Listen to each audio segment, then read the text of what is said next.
home, and the doorbell rings. I think it's our parents, but it's a bunch of police at the door. Um, they tell me this is, what they arrested me for. My first reaction was shock. It was difficult, especially seeing, not even just for me, because if it was a situation where it was just me, I think it would have been easier to handle. But seeing my parents in that situation as well was a lot. What are your thoughts on your parents' conviction? It's sad. It's been really hard to really wrap my head around it. Do you understand the conviction and why they were found guilty? I understand the conviction. Personally, I disagree with it. However, that's from a very biased perspective as their daughter, and I would obviously always back my parents. However, the law has taken its course, and we just have to now move forward as a family. Apart from the case and the trial, I'm also having dialysis. What's the name of the condition that you have? Okay, it's called nephrotic syndrome, FSGS. Basically, my kidneys are like small and they have like loads of big holes in it. Either I stay on dialysis for the rest of my life or I get a transplant. These are my two options. Was it not possible to get a donor from within your family? That I had the APOL1 gene.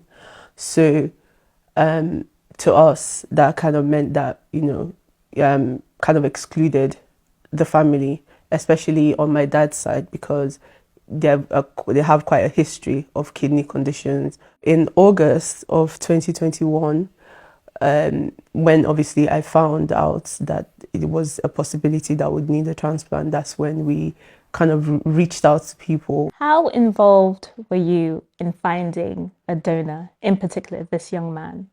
I wasn't involved at all.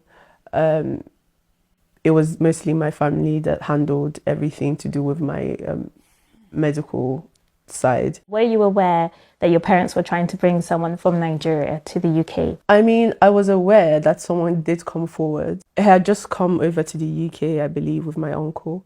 My mom and I wanted to thank him for that, and the picture was basically for memories. It was mentioned in court that this man was portrayed as your cousin. Did you know that? Did you know that was the case? No, you should answer that. Yeah. I mean, I can't answer that. Were you aware that's the narrative that they were going for? To an extent, but not really. I didn't really know anything leading up to it. I don't feel anything towards him. I, wish him all the best. And that's really it. There were some texts between you and your parents, and they offered a couple of people, or they showed you a couple of people who could be donors. Was that not some sort of involvement from your side? I wouldn't say it's an involvement. They just wanted me to see the progress that they had made. Have you been able to find someone else?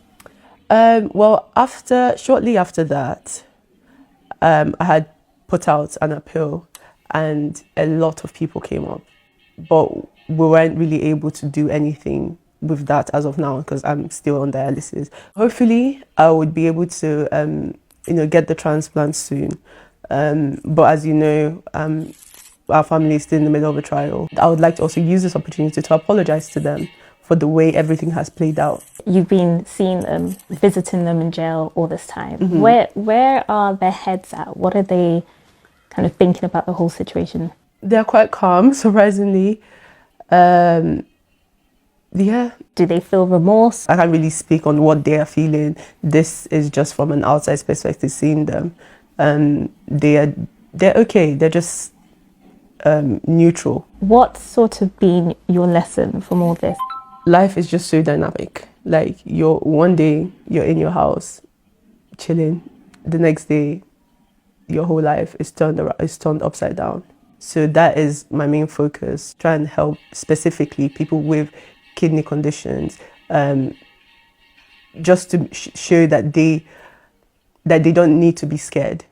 Obviously, there's the support of my siblings and obviously my parents' siblings as well. However, I don't think it would ever be the same. I feel guilty because I feel like all this has happened because of me.